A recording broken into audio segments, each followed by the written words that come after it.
helps you do things right.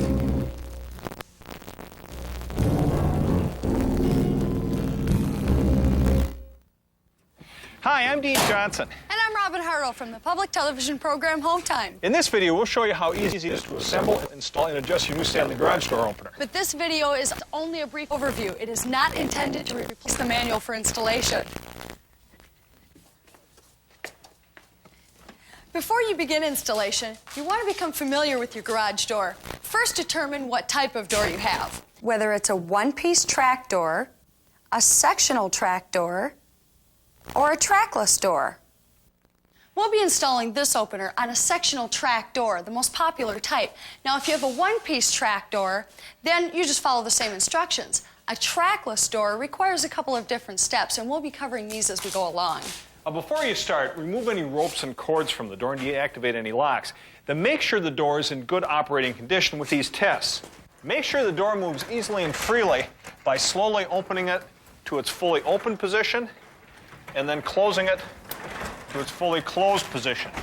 Then, open it to its midpoint and release it. It should hold that position. Next, move it to its 3/4 open position. Now, it should maintain that position or slowly creep upward. Then, finally, lower it to its 3/4 closed position. Now, again, it should hold this position or slowly creep downward. If your door fails any of these tests, your springs may be out of adjustment. Contact your local door dealer for assistance. Never try to repair a door yourself. These springs are under extreme tension and can cause serious injury. And remember, a garage door opener will not correct a poorly operating garage door. With the door ready, make sure to read the instructions carefully and take the time to check out the various parts of your Stanley Garage Door Opener. But never operate the power unit until the opener is completely installed, and make sure that your radio transmitter is in a safe place. You'll also be needing a few tools, like an adjustable wrench, a blade screwdriver, a drill with a 1/4 inch and 5/16 inch drill bits, 7/16 inch and 1/2 inch socket wrenches, a tape measure, a pencil or pen, a piece of 2x4 board, and a stepladder. Now we're ready to assemble the opener. The first 5 tube sections go together first, with the idler assembly as the last section. Now make sure these are fully seated. You may have to gently tap them together. Put the plug button at the end of the tube and slide on the traveler.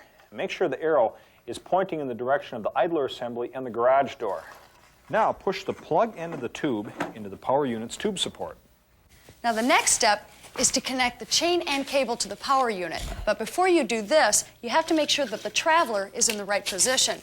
Now for track doors, this distance should be 39 to 41 inches from the tube support on the power unit.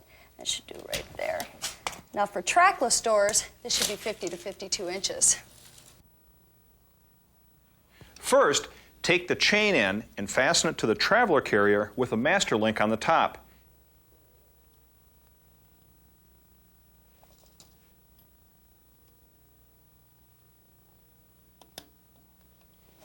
Now carefully unroll the chain and loop it around the drive sprocket and continue down the other side of the tube. Be sure the traveler is still in the correct position. Unroll the cable off the cardboard, thread the end through the idler assembly, and connect it to the other end of the traveler carrier.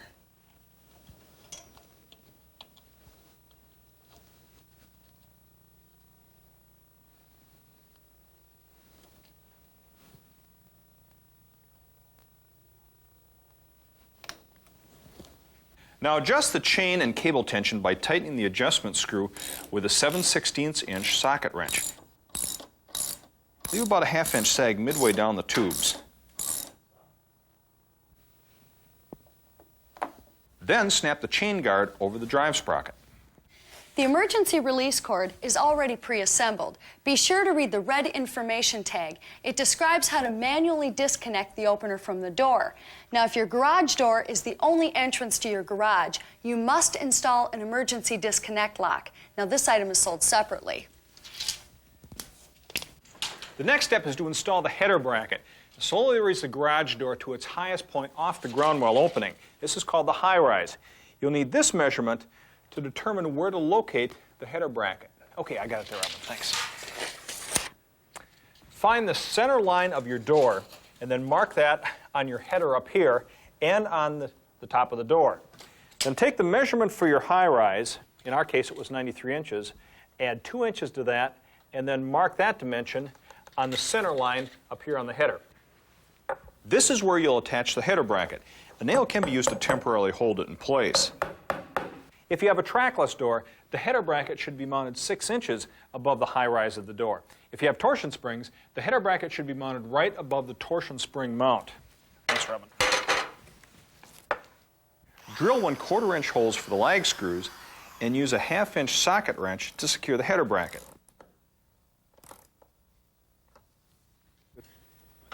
Then raise a tube assembly and fasten the end of the bracket with a long clevis pin and lock clip.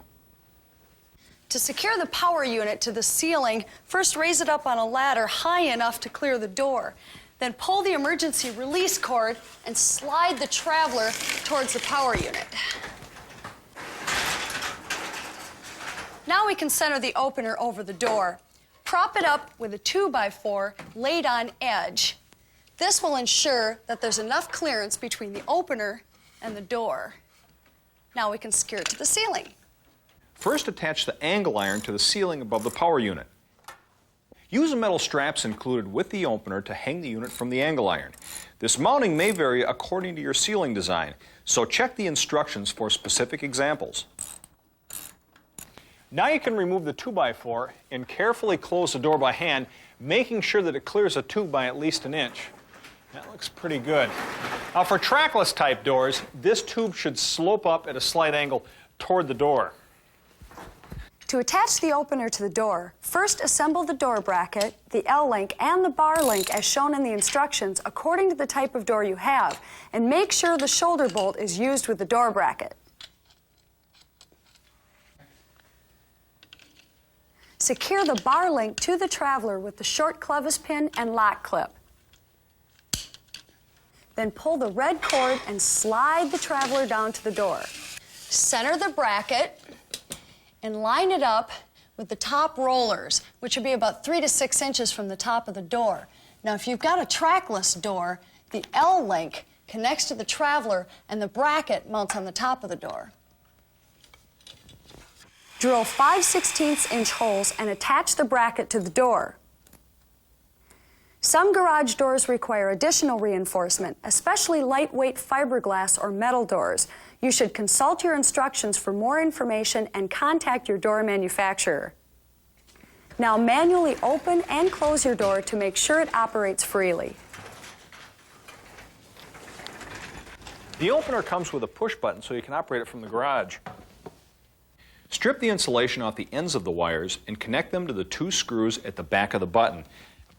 Be sure to mount this button 5 feet above the floor so it's out of the reach of children, and also stick the entrapment warning label nearby. Then run the wires up the wall, across the ceiling, and down one of the metal straps. Don't run wires next to other wires in the garage. Then connect them to the push button terminals on the power unit. The power unit also has a light on it that automatically comes on for 4.5 minutes when you activate the opener. You should install the light bulbs and the lamp house for that now. Your Stanley Garage Door Opener comes with an infrared beam sensor. It's easy to install. It comes pre-wired, and these 2 units attach to each side of the door opening. The wire loops around the garage door, and it gets plugged into the power unit. Now, the sensor is a safety reverse, so if the beam is obstructed while the door is closing, the door will stop, reverse, and open. Now, if it's not connected to the door opener, or if it's not aligned properly, then the handheld radio transmitter will not allow you to close the door. The only way you can then close the door is to hold down the wall-mounted push button. All Underwriter Laboratories listed openers manufactured after January 1st, 1993 must operate this way. Before mounting the sensor, you should know which side of your garage door gets the most amount of sunlight.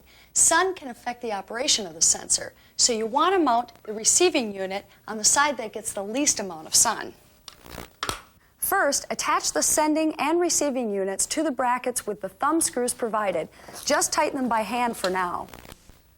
With the door in the fully closed position, mount the receiving unit to the wall 2 to 4 inches above the floor and 12 inches inside the door opening if possible. Some light construction may be required for mounting because the unit must point to the other side of the door opening and have nothing obstructing its view. Now uncoil the wire and run it up the wall, across the top of the opening and down the other side of the wall. Be sure the wire is out of the path of the garage door. Tack this temporarily with the staples provided.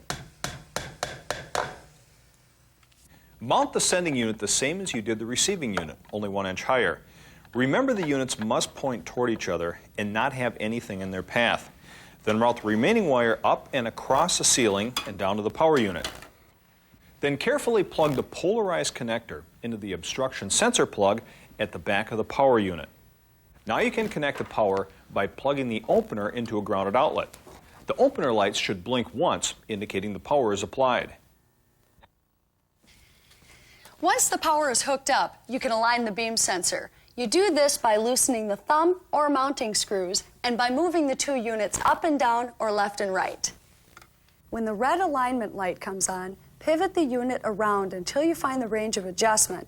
For proper operation, it is very important that you align both the sending unit and receiving unit by moving them up and down and left and right to find the center of the operating range. After this is done, tighten all the screws. Finish tacking down the wire and loop and secure any extra wire in a safe location. The last step of the installation process is to reconnect the traveler with the carrier. First, pull the emergency manual disconnect and allow the mechanism to engage in the slot. Then slowly open the door and the traveler will reconnect. The opener is designed so you can customize the amount of force the power unit applies to the door. You can do this by using these open and close force knobs. These come set from the factory with a minimum amount of force to the door, so they'll probably have to be adjusted. First, press the button on the transmitter to start the door closing. If the door starts to close and then reverses with the opener lights blinking, you have to increase the close force. Turn the close force dial 1/10 of a turn clockwise to increase the amount of force. Then press the transmitter button again. You may also need to increase the factory set open force. But remember, turn these dials in 1/10 increments only. You want the door to cycle between the factory set open and close positions without the lights on the opener blinking. If the door stops when opening and the lights blink, then increase the open force by turning the open force dial in 1/10 increments. Once the force is set, test the safety mechanism of the opener, but be sure not to stand in the path of the beam sensor, otherwise the door will automatically reverse and open. So start the door closing, stick your hands underneath the door. Okay, go ahead. The door should stop and reverse itself pretty easily. The lamp house lights should start blinking. This indicates the obstruction mechanism has been activated. The door should reverse with minimum force. Otherwise, decrease the close force and try it again. Now, once you have the close force adjusted, start the door opening. Okay, go ahead. Try to stop the door with your hands. You should be able to stop it with minimum force. Otherwise, decrease the open force. Now you can adjust the close travel position on your opener. First, activate the door to the factory set close position and allow it to stop.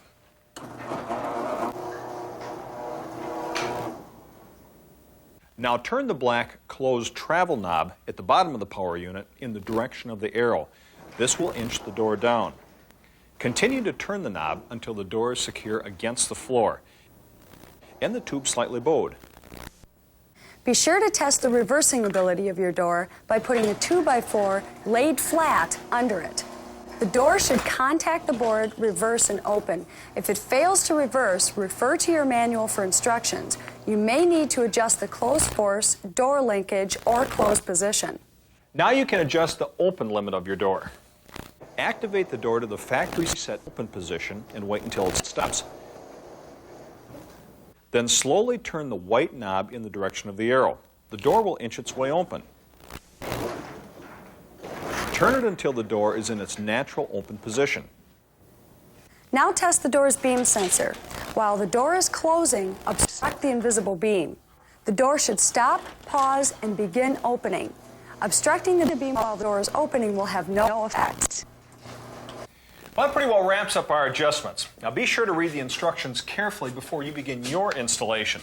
The manual contains important tips on safety, on troubleshooting, and information on your warranty. The Stanley toll-free number is also listed so you can get quick answers to any of your questions. As with any motorized equipment, care is needed to assure its safety. Please check the safety reverse function on your garage door opener monthly. Children should never be allowed to walk or run under the garage door while it's moving. Playing with the door can result in serious injury or fatality, and never let children play with the radio transmitter.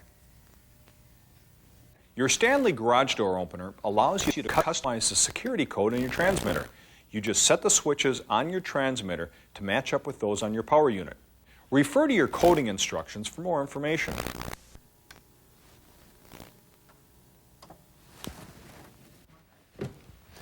There's also a full range of accessories available from your retailer to complement your Stanley Garage Door Opener. This 4-function wall console will replace your push button and give you 3 new functions. This button opens and closes the garage door just like the push button. And this switch can be used if you go away on vacation and want to shut down the opener for added security. This switch turns on the lights of the power unit, and this control can be wired to a feature mounted on the entry door that automatically turns the light on when the door opens. An extra transmitter is often needed for a second car or to have a spare around the house. These mini transmitters are easy to carry around in a purse or a pocket. It can be used as a keychain. This wireless code key entry uses a 4-digit code to open and close the garage door. It lets you operate the opener without a transmitter or key. Another option is this electric key switch, which allows you to operate the door from the outside with a key instead of a transmitter. There's also an emergency disconnect lock, so if the power fails and the opening to the garage, you can still open the door. Stanley has made your garage door openers easy to install and operate. For Home Time in Stanley, I'm Dean Johnson. And I'm Robin Hartle. If you're doing it yourself, make sure your Stanley tools can help you work better, faster, and more professionally. There's a full line of high-quality Stanley hand tools to help you get the results you want. When you need hinges, hooks, handles, brackets, and latches, Stanley offers you plenty of choices. Over 10,000 different hardware items to make sure you find exactly what you're looking for. Stanley fastening tools make repairs around the house easy. We offer a broad range of hot melt glue guns, riveters, nailers, and power staplers. Stanley painting tools make any painting project easier. To organize your closets, consider the Stanley Closet Organizer. Steel planks, not wood or tubing, to make it last and look good. And Stanley Door Systems offer you beautiful, energy-efficient, and secure entry doors in complete, easy-to-install assemblies. They're crafted of rugged steel and arrive pre-hung. For inside, we offer a full line of beautiful mirrored doors. And for your garage, Stanley makes durable steel overhead doors in a wide range of sizes and styles. If you're doing it yourself, get a little help from the Do-It-Yourself company. At Stanley, we want to help you do things right.